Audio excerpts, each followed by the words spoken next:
Welcome back after the break. رمضان المبارک کو ہم ویلکم تو بڑی ایکسائٹمنٹ سے کرتے ہیں کہ بھئی عبادتوں کا مہینہ آ گیا، لیکن سم ہاؤ صفات رمضان مبارک میں چاہے وہ سحری کا دسترخوان ہو، چاہے وہ افطار کا دسترخوان ہو، بیچاری ہماری جو خواتین ہیں وہ پراپر طریقے سے عبادات سر انجام دے نہیں سکتی. سارا وقت ٹینشن ہی ہوتی افطار میں کیا بنے گا، سحری میں کیا ہوگا. On that very point madam، بات یہ ہے کہ رمضان المبارک عبادتوں کا مہینہ ہے، آپ نے اس کو ایٹنگ فیسٹیول بنا لیا. بالکل حوصلہ رکھیں، خواتین کا کام مت بڑھائیں، کیونکہ آپ کی بے جا فرمائشوں کی وجہ سے، یہ میں آپ سے مراد کروں وہ گھر کے تمام بچے بچیاں جو بلا وجہ رمضان میں نا زیادہ ہی اوکھے ہو جاتے ہیں، روزہ رکھ کے جیسے پتہ نہیں اماں پہ کوئی احسان کیا ہوا ہے. مرد حضرات کا پکوڑا کھانا ہوتا ہے. ہاں جی، مرد حضرات بھی بڑے اوکھے ہو جاتے ہیں، جو آج فلانی چیز کا موڈ ہو رہا ہے، ڈھمکانی چیز کا. بھائی آپ یہ ایٹنگ فیسٹیول نہیں ہوتا.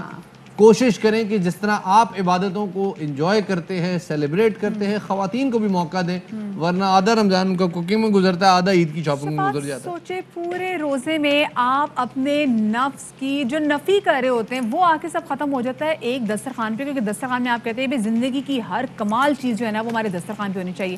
تو کیا کرنا چاہیے، ٹائم مینجمنٹ کیسے ہونا چاہیے. ساتھ میں خواتین ہم نے یہ بھی دیکھا ہے کیونکہ خاتون ہی جو ہوتی ہیں وہ تمام گھر والوں کی عید کی شاپنگ کے والے بھی خیال کر رہی ہوتی ہیں. پورا رمضان وہ بیچاری لوگوں کی شاپنگ کا بھی خیال رکھتی ہے، وہ میاں ہوں ان کے بچے ہوں. اور اینڈ میں ہوتا کیا ہے جب رمضان کا مہینہ ختم ہونے والا ہوتا ہے نا تو وہ کہتی ہے اوہ ہو میں تو عبادات کر ہی نہیں سکی، میں تو بزی بہت رہی کچن میں اور باہر دکانوں میں. تو پھر کیا کیا جائے، اس حوالے سے جناب ہمارے ساتھ موجود ہیں ناظم نعیمیہ، ممبر اسلامی نظریاتی کونسل جناب علامہ ڈاکٹر راغب حسین نعیمی صاحب، انہیں شامل گفتگو کرتے ہیں. ڈاکٹر صاحب بہت بڑا آنر ہے ہمارے لیے کہ آپ آج ہمارے ساتھ شو پر موجود ہیں. ہم نے ایک مسئلہ بیان کیا، آپ نے بھی سنا، اور وہ مسئلہ ہے کہ جناب خواتین کو وقت نہیں مل پاتا رمضان المبارک اس کی روح کے حساب سے سیلیبریٹ کرنے کا، منانے کا، ان عبادتوں کو، ریاضتوں کو اس طرح سے سیلیبریٹ کرنے کا. کیا کہیں گے؟ بسم اللہ الرحمن الرحیم. سب سے پہلے تو آپ کے موقر چینل کے ذریعے میں پوری قوم کو، پوری ملت کو ماہ رمضان کی آمد کی مبارکباد پیش کرتا ہوں، اور اس دعا کے ساتھ کہ اللہ وحدہ لا شریک اپنے اس مہمان مہینے کی تمام تر رحمتیں، برکتیں اور مغفرتیں ہمیں سمیٹنے کی توفیق عطا فرمائے. دوسرا، میں اس بات کی تصحیح کرنا چاہوں گا کہ میں اسلامی نظریاتی کونسل کا ممبر تھا، اب نہیں ہوں، لیکن اب میں مرکزی رویت حلال کمیٹی پاکستان کا ممبر ہوں. اور اس دفعہ جو رویت ہوئی ہے چاند کی وہ بندہ ناچیز نے خود بھی کی ہے اور اس کی گواہی رکھتا ہوں.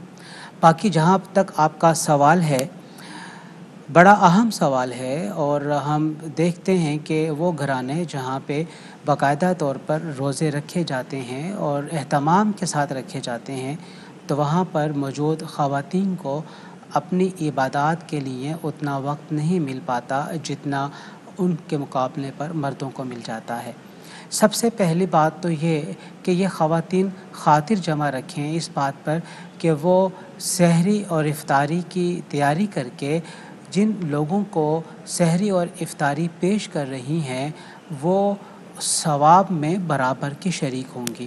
بھلے سے انہیں وہ تمام سامان کہاں سے بھی مہیا کیا گیا ہے، جہاں کہیں سے بھی انہیں دیا گیا ہے، لیکن وہ اسے تیاری کر کے، اسے پریزنٹ کر کے، کک کر کے، بنا کے وہ پیش کر رہی ہیں، دسترخوان کو سجا رہی ہیں. ان کا یہ سجانا بھی ان کے لیے باعث ثواب اور اجر ہے. وہ مرد حضرات، میں سر یہاں پہ تھوڑی سی قطع کلامی کرنا چاہوں گا، جسارت کر رہا ہوں، وہ مرد حضرات جو جن کی فرمائشیں ختم نہیں ہو رہی، جو خواتین کا جو وہ انسانی رتبہ ہے اس سے بھی وہ اس کی قدر نہیں کر پا رہے. خیر وہ بھی خاتون ہیں، وہ بھی روزے سے ہیں، وہ بھی پورا دن آگ کے سامنے کھڑے ہو کے آپ کے لیے کھانے بنا رہے ہیں، تو تھوڑی اپنی فرمائشیں کم کر دیں. تو خواتین کو اس قسم کا مطلب زبردستی کا ثواب بھی پہنچانا میرے خیال میں زیادتی ہے. آپ ایگری کریں گے اس سے؟ دیکھیے، یہ زبردستی کا ثواب نہیں ہے، یہ ایک میوچل انڈرسٹینڈنگ ہے جو کہ عام طور پہ گھروں میں ہوتی ہے، اور خواتین خود بھی چاہ رہی ہوتی ہیں کہ ہم اپنے گھر والوں کے لیے اس سحر اور افطار میں اہتمام بھی کریں. لیکن میں یہ بتا رہا ہوں، عرض کر رہا ہوں کہ ان کا یہ کرنا ان کے لیے باعث اجر و ثواب بنے گا ایک طرف. دوسری طرف یہ ہے، جس طرف آپ نے نشاندہی کی کہ مردوں کی طرف سے یہ کہا جاتا ہے کہ نئے نئے اقسام کے کھانے چنے ہونے چاہیے دسترخوان کے اوپر، ان کے لیے یہ کہ دیکھیے ماہ رمضان جو لفظ رمض ہے نا، رمضا، اس کا معنی ہوتا ہے کسی بھٹی میں لوہے کا گل کے پگھل کے اس میں سے میل کچیل کثافت کو الگ کیا جانا اور خام بہتر مواد کو ایک طرف کر دینا. جب ایک انسان ماہ رمضان کی بھٹی سے گزرتا ہے تو اس کا معنی یہ ہے کہ اس کی روح کی کثافت کو ختم کرنا ہے، اور روح کی کثافت اسی وقت ختم ہوتی ہے جب انسان کے وجود کو بھوک کا احساس ہو اور انسان اپنے آپ کو بھوکا رکھے. اب بات یہ ہے کہ جب ہم ماہ رمضان کو گزار دیتے ہیں اور اس کے بعد دوبارہ اپنا ویٹ کرتے ہیں، وزن کرتے ہیں، تو پتہ چلتا ہے 4-5 کلو کا اضافہ ہو گیا. اب سوال تو یہ پیدا ہوتا ہے کہ ہم نے 14 گھنٹے بھوک و پیاس برداشت کی ہے، اس کے باوجود ہم نے نہ کھا کر اور نہ پی کر یہ ویٹ کیسے گین کر لیا؟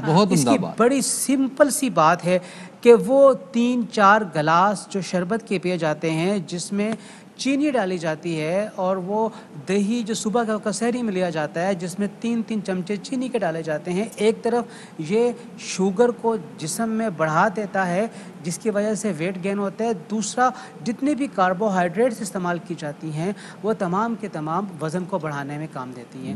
اب ماہ رمضان کا جو افادہ، جو اس کا فائدہ ہونا چاہیے تھا کہ وہ روح کو پیوریفائی کرتا، وہ جسم کی کثافتوں کو دور کرتا، وہ جسم میں توانائی لے کے آتا، وہ اوور ایٹنگ کی وجہ سے ختم ہو گیا ہے. بالکل بے شک مومن کا رزق بڑھایا جاتا ہے، لیکن اس کا مطلب قطعاً یہ نہیں ہے کہ ماہ رمضان کو اپنے وجود اور جسم کے وزن بڑھانے کے لیے ماہ رمضان جناب وزن بڑھانے کا مہینہ نہیں ہے. بالکل صحیح فرمایا آپ نے ڈاکٹر صاحب، اور بڑی ہی خوبصورت بات ہے کہ اگر پورا ماہ آپ نے 14 گھنٹے روزہ رکھا ہے تو پھر آخر میں 5 kg وزن کیسے بڑھ گیا؟ یہ ظلم نہیں کرنا. اس کا مطلب آپ نے اپنا من مارنا سیکھا نہیں روزے کے دوران. بہت شکریہ جی، ڈاکٹر نعیمہ صاحب ہمارے ساتھ موجود تھے.